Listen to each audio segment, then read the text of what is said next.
I stood in the lawyer's office on what should have been the happiest day of my life, my graduation gown still draped over my arm, feeling like the floor might drop out beneath me. My grandmother had died 6 months ago, and somehow her lawyer had insisted I come here today right after my college ceremony. That grandma wanted me to know about a request my father made to her before he died, and I needed to hear about it today. My father? Grandma hardly ever spoke about him. It didn't make sense to me, but I showed up all the same. My Aunt Natalie and Uncle James sat across from me, their designer clothes pressed to perfection, their eyes holding something I couldn't quite name. Anticipation, maybe. Or hunger. I thought this was just a formality. Maybe a small keepsake from the grandmother who'd raised me after my parents died. I had no idea she was about to send me into the past I'd spent 20 years trying not to remember. Growing up, I barely talked about my parents. The memories were too fractured, too painful.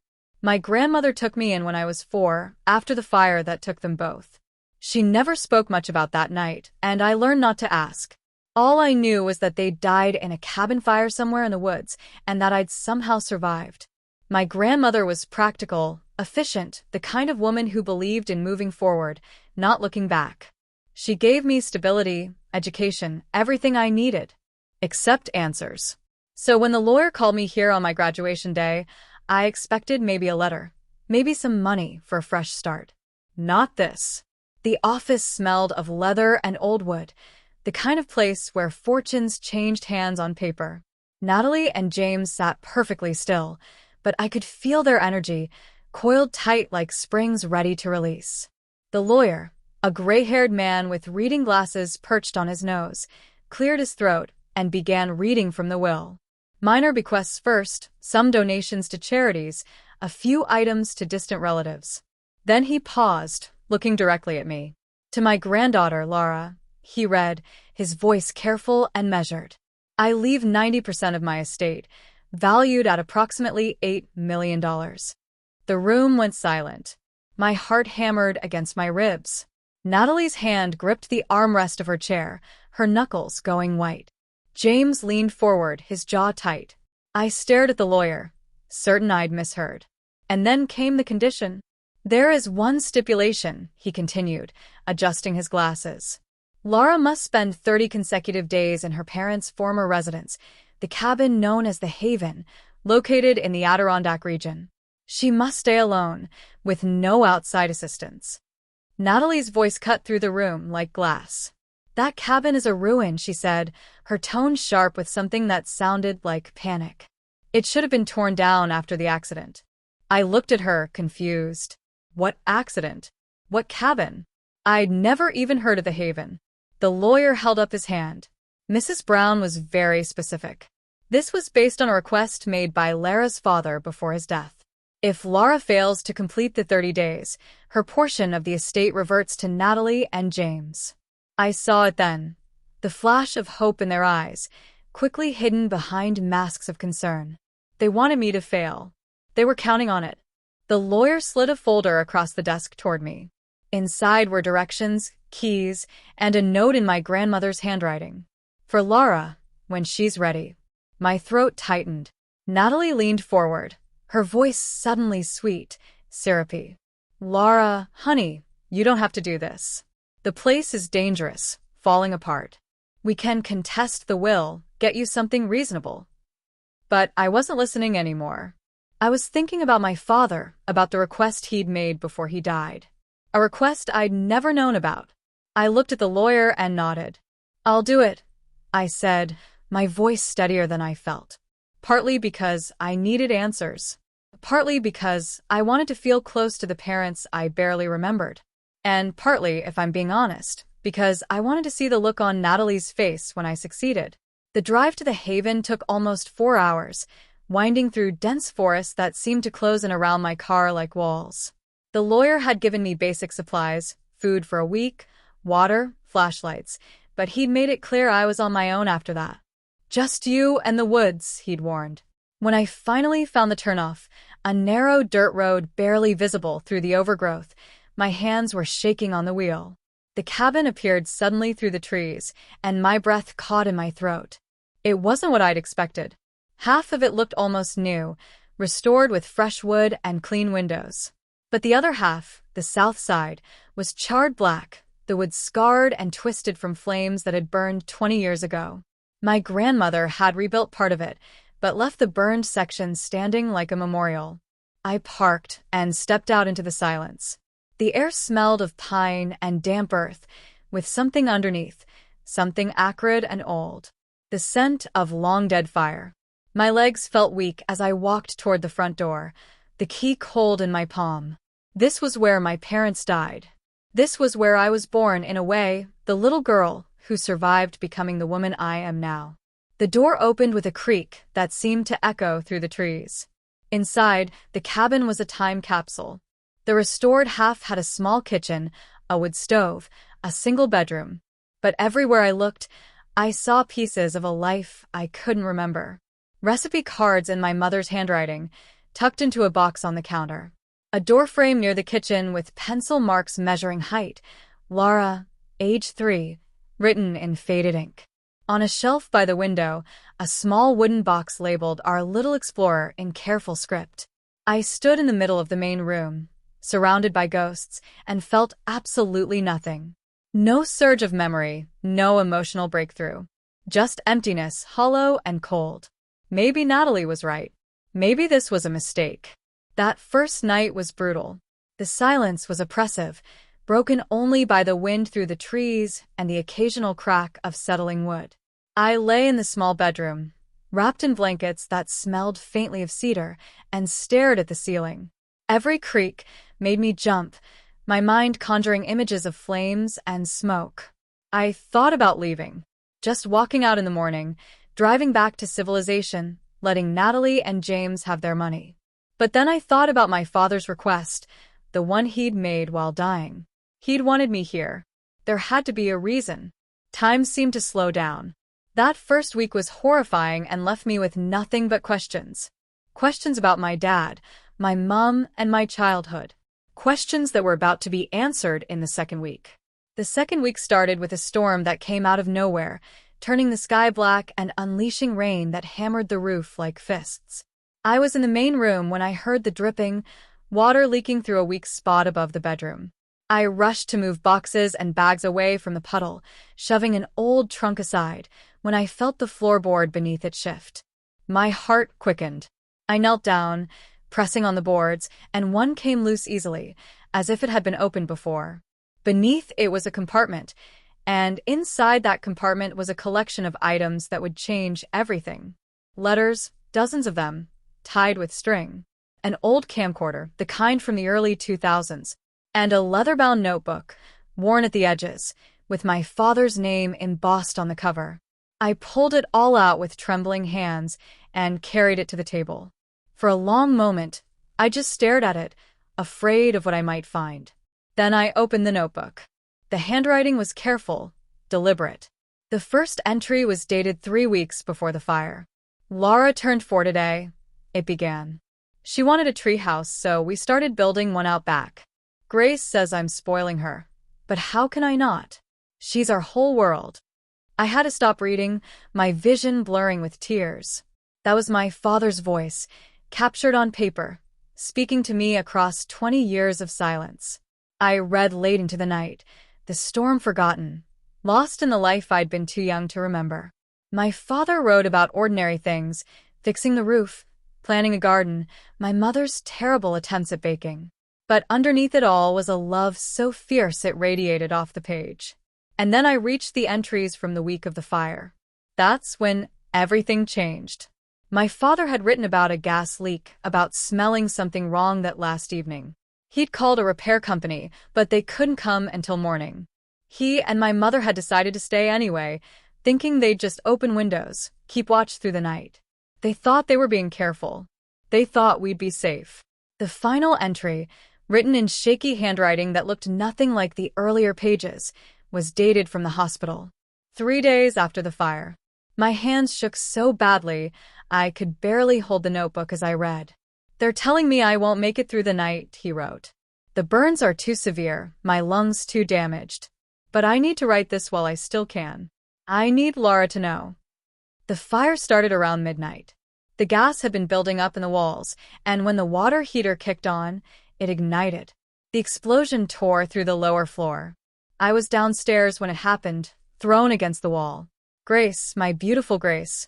She was upstairs with Laura. I heard her scream, heard Laura crying, and I ran. The stairs were engulfed, but Grace was already there, weak from inhaling smoke, Laura in her arms. She'd wrapped our daughter in a wet blanket, protecting her from the heat. The smoke was so thick I could barely see. Grace handed Laura through the flames to me, shoving her into my arms. "Get her out," she screamed.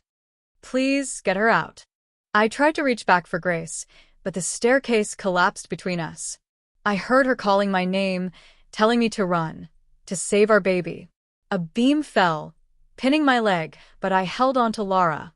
I crawled to the window, broke it with my elbow, and pushed Laura through to the ground outside. I remember falling after her, remember the firefighters' voices, remember holding her against my chest while the world burned behind us. They pulled Grace's body from the wreckage the next morning.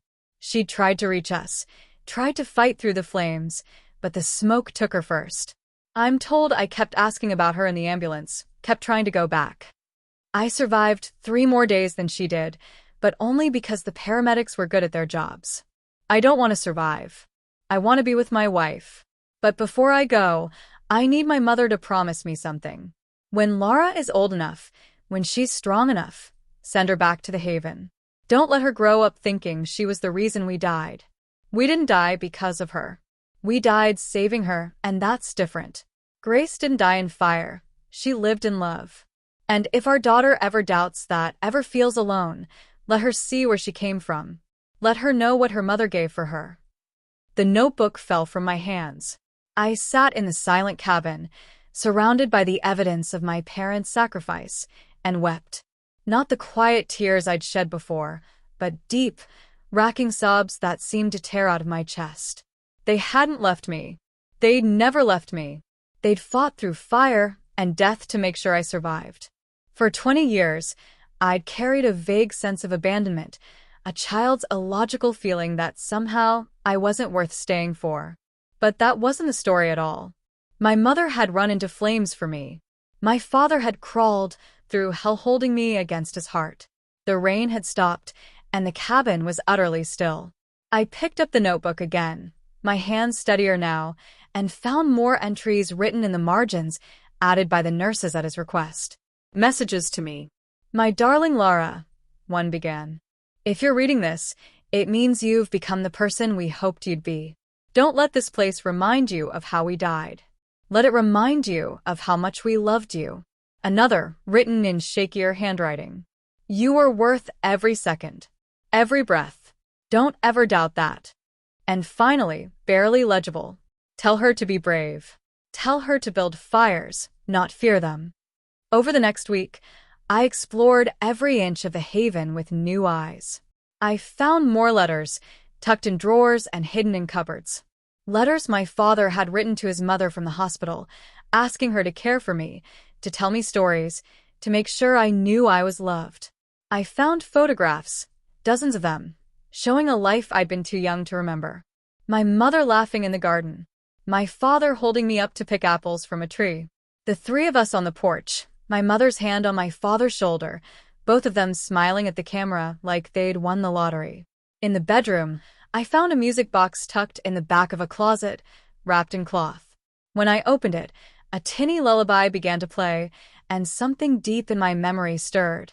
I knew this song. I could almost hear my mother's voice singing it, feel her arms around me. The memories weren't clear, but they were there, buried under years of trying to forget. I wasn't alone anymore. My parents were here, in every corner of this cabin, in every word they'd left behind.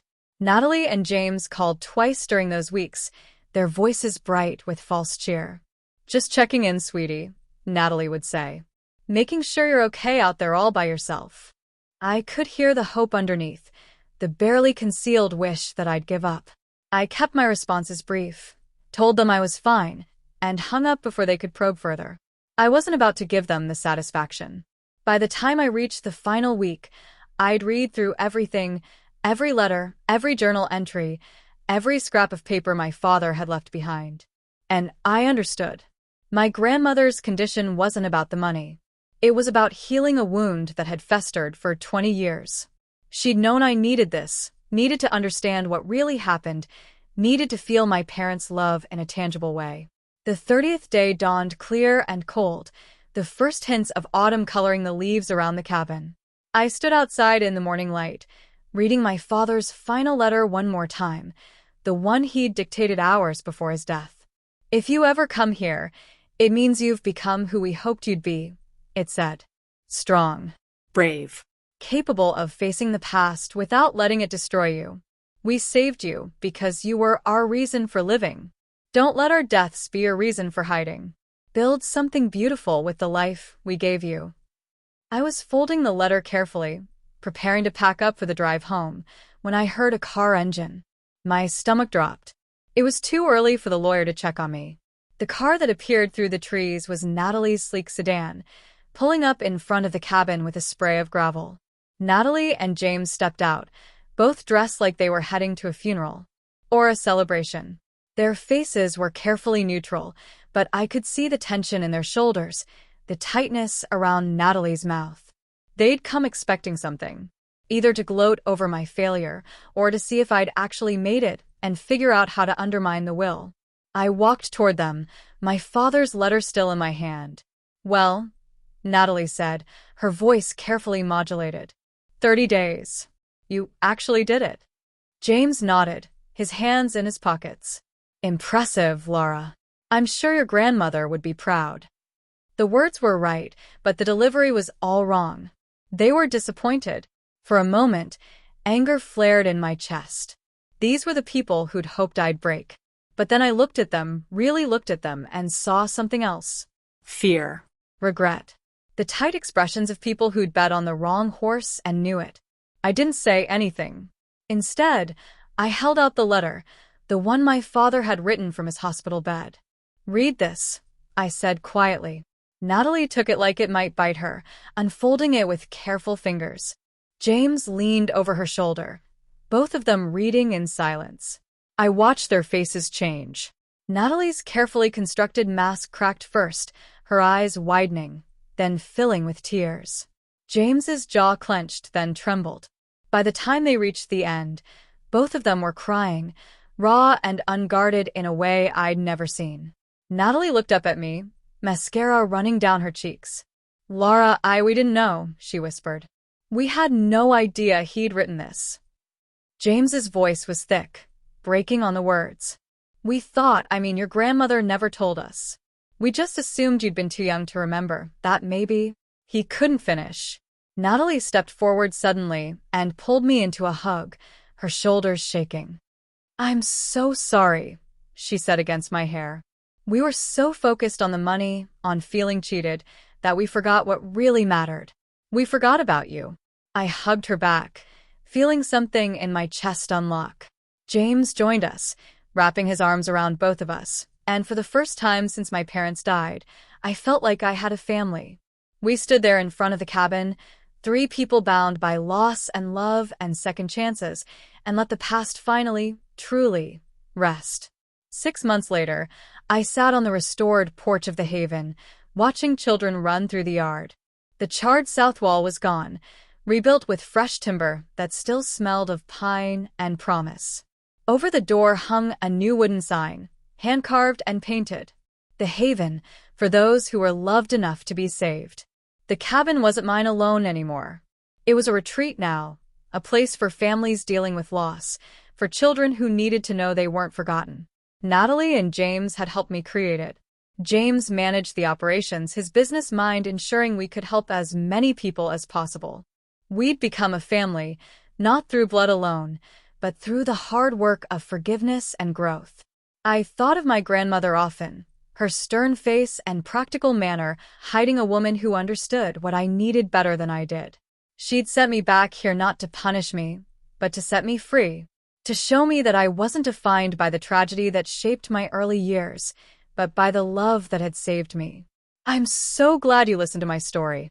If it moved you, Please hit that like button and subscribe for more emotional stories. Don't forget to tap the notification bell so you never miss an upload. Cheers!